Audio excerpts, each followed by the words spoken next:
All right.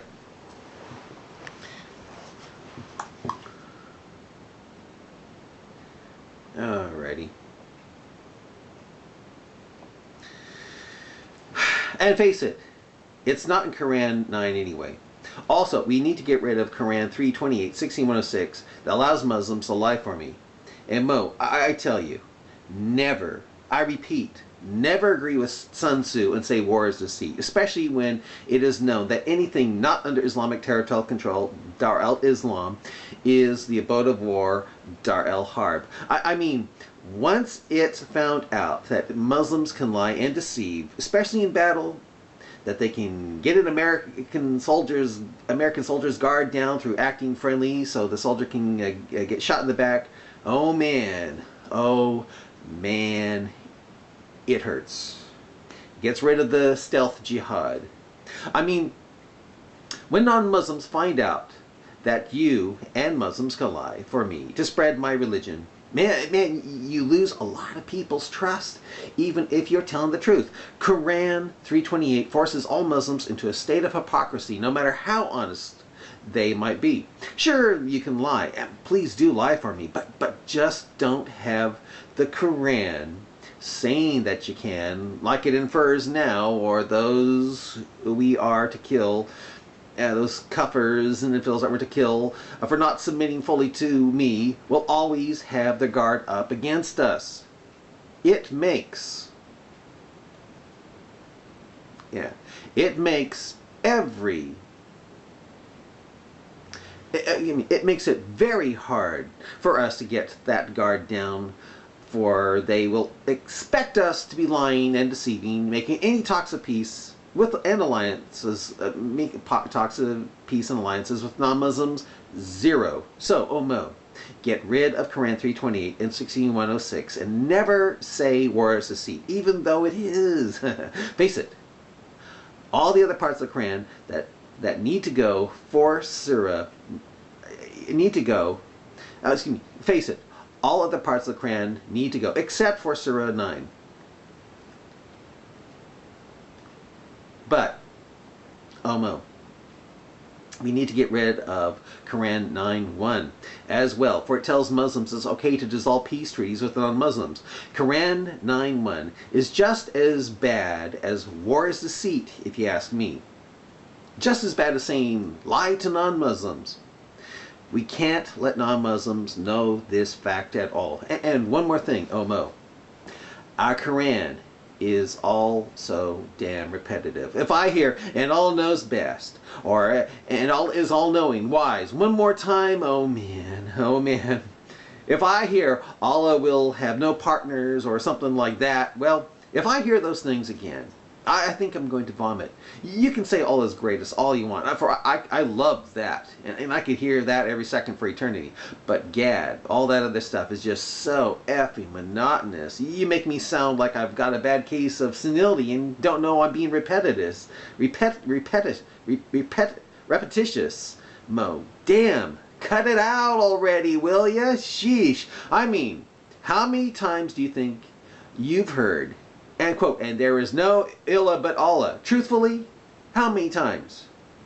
Oh, or how many times do you think I've heard, "there is no God but He"? Truthfully, more than once, right?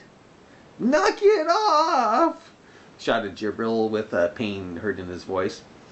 I think even someone with zero short-term memory would find such a saying monotonous. Cotton Muhammad looked embarrassed and said, "It really is monotonous, isn't it?" Right when Jibril was about to agree, the cave suddenly lit up, startling Jibril and Tul Muhammad. When the light died down, Newton was seen standing in the middle of the cave. He was seen due to the burning flare Newton just tossed onto the floor of the cave. "Newton!" shouted his mutant nemesis with anger. "Hello, Doug," said a rather cool Newton. "From where I've come from, looks like you were finally successful at making your religion match up with 21st century science. You finally have the earth as round and not spread out like a carpet. You did such a great job of educating this camel lover here that in the 13th century, Borg ships are being launched from Arabia to attack and conquer the cosmos for you. Yes, shouted Jibril. Thanks for confirming that for me. Yes. The mutant smiled, looked over at Muhammad and said, so you did listen to me. That pill I gave you turned out far more mind-opening and successful than computers calculated. It sped up your evolution far more than planned. Yes. Newton countered with, the Delta Quadrant is lost. It's full of your evil robotic creations, telling people resistance is futile. They are totally under your evil control. They aren't spreading the Quran, but they still are intruding on the lives and freedoms of others in a very cold and calculated way. Thanks to your religion of submission and its lie of promising sex to anyone who kills for you here, and the fact that you have that evil, stupid Quran fitting with 20th century science now, the thing that is going on in the Delta Quadrant is now about to happen here, only with you as Allah. Jibril, shouted the being from the future. Allah, Jibril, same theme, Newton said. He then shouted, but I know I can stop you here before you force all into robotic submission, before you set fire to the universe and destroy civilizations. Jibril, Black Mutant, Doug Davis smiled and said, you are the one to complain, oh pulverizer planets. Newton looked a bit embarrassed and then said, I was under the mind control of Zindustro. Jibril smiled and said, not from the universe I'm from. Well, things are different now, said Newton. I'm no longer the monster I was, and you are going down. I don't think so, smiled Jibril. I don't think so. You will, said Newton. You will, said Newton, suddenly smashing Jibril in the face with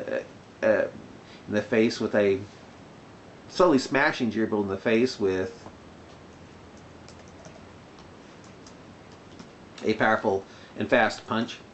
So strong were the punches Newton delivered his one-time crewman before he mutated that Jibril was knocked to daze against the cavern wall, stunning Cotton, who was to become Muhammad.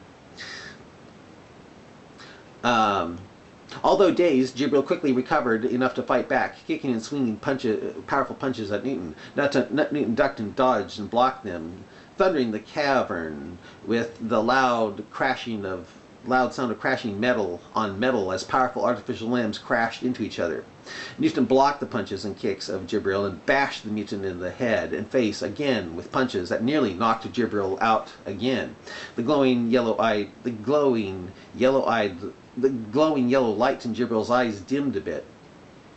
Suddenly, Jibril grabbed Newton and slammed Newton into the side of the cavern wall, nearly causing a cave-in. Newton swung up, knocking the mutant's arms off his throat, got the mutant in a headlock, and rammed the mutant's head into the cavern wall. But the mutant put its arms and stopped it.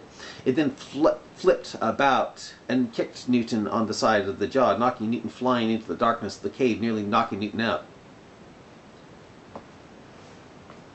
Yeah. Nearly knocking Newton out. It then flipped about and kicked Newton on the side of the jaw, knocking Newton flying into the darkness. Jibril grabbed Cotton Muhammad, pulled out a communicator from his pocket, and shouted, "Get me to the ship!" Right as he was about to beam aboard his ship, Newton plunged into the side of Jibril, knocking Jibril flying with Muhammad up against the cavern wall again, nearly killing Cotton Muhammad in the attack. With a desperate attempt to kill Jibril, Newton started clubbing Jibril all over the face, neck, and back, making him drop Muhammad, who started running out of the cave with terror, but suddenly stopped and turned to watch the fight with a thought. When a thought entered his now bulbous head, and stopped and turned to watch the fight when a thought entered his now bulbous head. So strong were the clubbing punches of Newton that the light in Jibril's eyes was knocked to a longer moment of dim. But right after another one, across Jibril's face and Jibril falling backward in an unconscious state, a bolt of energy, looking like lightning, shot out of Cotton Muhammad's outstretched hand and hand, striking Newton in the back, stunning Newton. The shocked Newton turned in the direction of the bolt of lightning and was struck again and again, putting Newton on his knees. Jibril came to, saw what was going on, and laughed, shouting, "Wow! Mo, wow!" Jibril walked about Newton as more bolts of energy from Cotton Muhammad struck and stunned Newton again and again, like something out of a Star Wars movie. Jibril then picked Newton up off the ground and slammed him into the roof of the cave, causing a cave-in that Jibril was able to dodge in time. As Newton pushed the boulders off of him to get at the Jibril, Jibril flew out of the cave, grabbed his mutant Arab creation and messenger, Mo, with his and grabbed his creation and messenger, Mo, with him as he flew like his other made-up creation, the Al-Barak, that Muhammad said had the head of a human, the wings of a bird, and the tail of a peacock. Right as Jibril made it into Mecca, Newton dive-bombed and attacked him, nearly killing Cotton Muhammad again when Jibril plowed into the ground near the Kaaba that was now standing on 4 legs, looking a lot like the Kronos robot from the 1956 movie called Kronos. If there wasn't a Muslim Kaaba curtain on the head of the thing, it would look exactly like the Kronos robot, minus the antennas.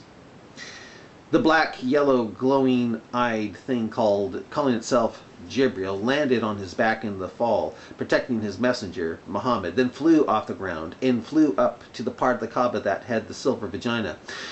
Taking out the black stone, he met Newton in mid-air as Newton was flying up. Jibril shattered the black stone into 8 pieces on Newton's head.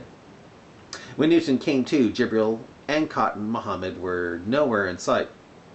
Al-Kaaba, still looking Mexican, materialized down 5 feet from Newton and shouted as Newton staggered up, "Newton, the Kaaba! She is the ship of Doug Davis 1. He and Muhammad have energized out of here. How much do you want to bet they are in that thing?"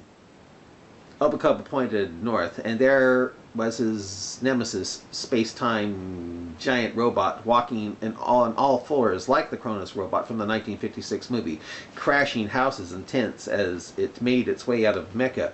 Lightning shot out of the black dome on top, shattering the buildings in front of it and at the sides. On a loudspeaker from the giant moving object, there was shouts of Allahu Akbar in Arabic.